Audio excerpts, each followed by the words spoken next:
Hi there! Welcome back to my YouTube channel. My name is Maria Isabelita Rodrigo, and today we will talk about the Chapter 2, Lesson 4, or the Filipino Values and Moral Development. Under it is the strength and weaknesses of the Filipino character. Please keep on watching. Filipino Values and Moral Development, Strength and Weaknesses of the Filipino Character. The first strength of the Filipino character is pakikipagkapwa-tao. Kapwa-tao means a fellow human being. Pakikipagkapwa-tao also means helpfulness and generosity in times of need, or what we call pakikiramay, a practice of bayanihan or mutual assistance, a Filipino hospitality. Pakikipagkapwa-tao shows basic sense of justice and fairness, and it is also a concern for others. Pakikipagkapwa-tao is the ability to empathize with others. It is also a sensitivity to people's feelings or pakikiramdam, and pagtitiwala or trust. It is a sense of gratitude or utang na loob, and it is very dependent on interpersonal relationships, which gives sense of security. Pakikipagkapwa-tao shows camaraderie and a feeling of closeness to one another. The second strength is what we call family orientation, a source of personal identity, emotional and material support. It is a sense of family result in a feeling of belongingness and rootedness in basic sense of security. And we do know that Filipinos are known to be family-oriented people because we possess a genuine and deep love for our families. Honor and respect are given to parents and elders. The care is given to the children and to the people who needs it. The generosity towards kin in need and in great sacrifices one endures for the welfare of the family. The third strength is what we call joy and humor. Cheerful and fun-loving to life and its up and downs. Pleasant disposition, a sense of humor, and a prosperity for happiness that contribute not only to the Filipino charm but also to the indomitability of the Filipino spirit. Filipinos have a cheerful and fun-loving approach to life and its up and downs. Filipinos are known to be happy-go-lucky person even in suffering. Because as you can see in the picture, even if there's flood, they still manage to smile. And I think that's a good thing because we solve problems by smiling with it. The fourth strength is what we call flexibility, adaptability, and creativity. Filipinos possess these strengths. We can adjust and to adapt to circumstances and the environment, both physical and social.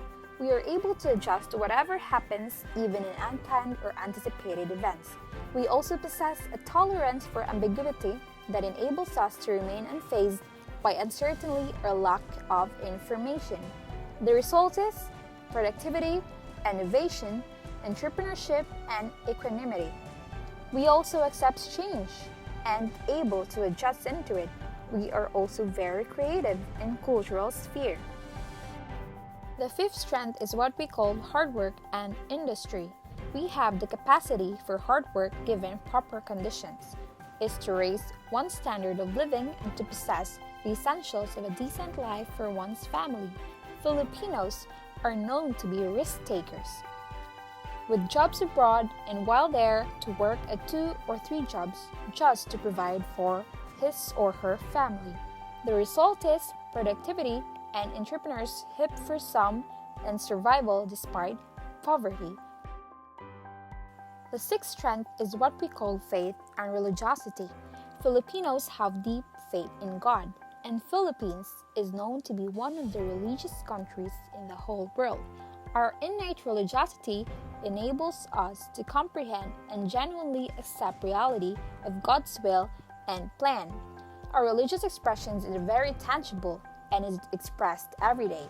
We relate to God like a human being, threaten, thank, ask forgiveness, appease. And tragedy and bad fortune are accepted, and some optimism characterizes even the poorest lives. The last strength is what we call ability to survive. Filipinos have an ability to survive. Filipinos make do with what is available in the environment. A basic optimism, flexibility and adaptability, hard work, and a deep faith in God. It is manifested in the millions of Filipinos who bravely live through the harshest economic and social circumstances. What might be able to do under better circumstances but to survive? Now let's move forward to the weaknesses of the Filipino character. To start with, extreme personalism. Filipinos view the world in terms of personal relationship, no separation between an objective task and emotional involvement. There is in fact some basis for such interpretations, as Filipinos are quite personal in criticism and praise, just like what the picture shows. When someone miscorrectly pronounces the word, we tend to judge them easily, and we do not think how the other person feels about our judgment. Personalism is also manifested in the necessity for the establishment of personal relationships before any business or work relationships can be successful. Because of this personalistic worldview, Filipinos have difficulty dealing with all forms of personal stimuli. We tend to be uncomfortable with bureaucracy, with rules and regulations, and with standard procedures, all of which tend to be impersonal. We tend to ignore them or we ask for exceptions.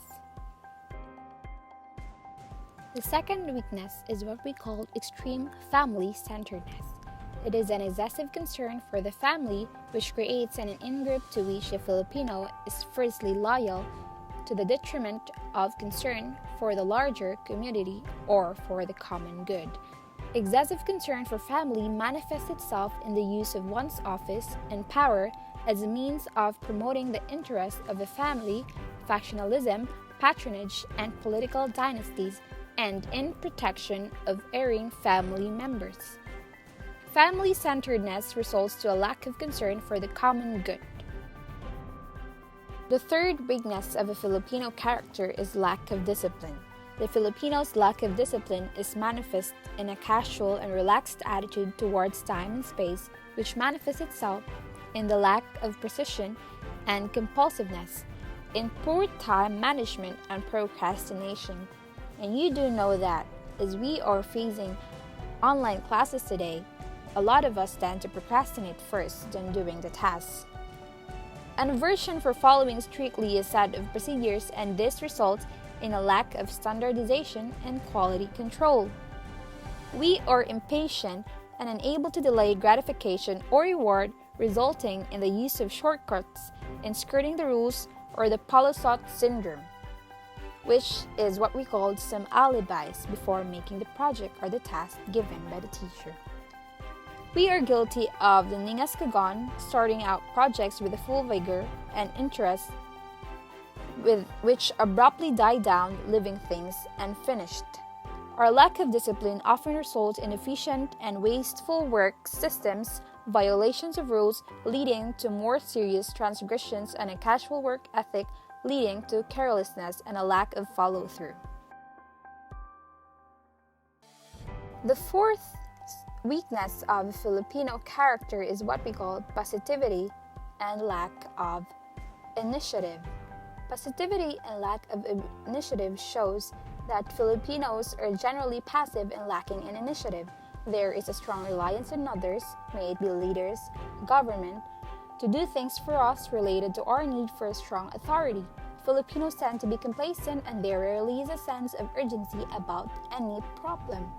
And there is a high tolerance for inefficiency, poor service, and even violations of one's basic rights.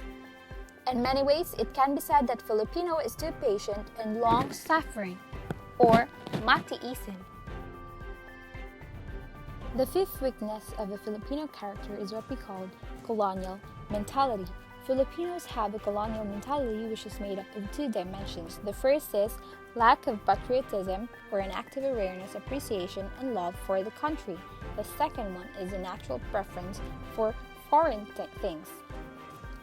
Filipino culture is characterized by an openness to the outside, adapting and incorporating the foreign elements into our image of ourselves, not built around a deep core of Philippine history and language. The result is cultural vagueness or weakness that makes Filipino extraordinarily susceptible to the wholesale acceptance of modern mass culture, which is often Western. Thus, there is preference for foreign fashion, entertainment, lifestyles, technology, and consumer items. The Filipino colonial mentality is manifested in the alienation of the elite from their roots and from the masses, as well as in the basic feeling of national inferiority that makes it difficult for Filipinos to relate as equals to Westerners. The sixth weakness of the Filipino character is what we call the kanya-kanya syndrome. It is a selfish, self-serving attitude that generates a feeling of envy and competitiveness towards others, particularly one's peers who seem to have gained some status or prestige. The kanya-kanya syndrome is also evident in the personal ambition and the drive for power and status that is completely insensitive to the common good. Personal and in-group interest reign supreme. This characteristic is also evident in the lack of sense of service among people in the government of bureaucracy. The last weakness is what we call the lack of self-analysis and self-reflection. There is a tendency in the Filipino to be superficial and even somewhat flighty.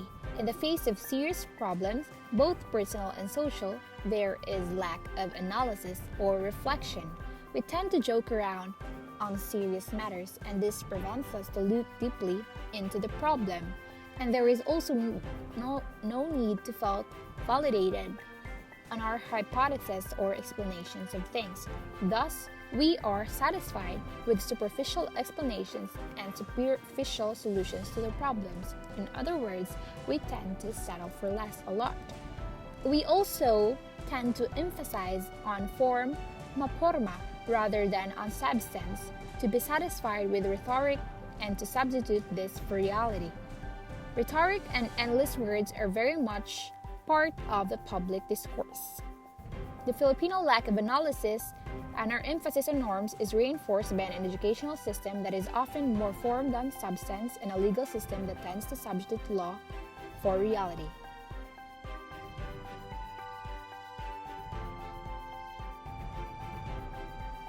Thank you so much for listening, and I hope you learned something on this video. Keep safe.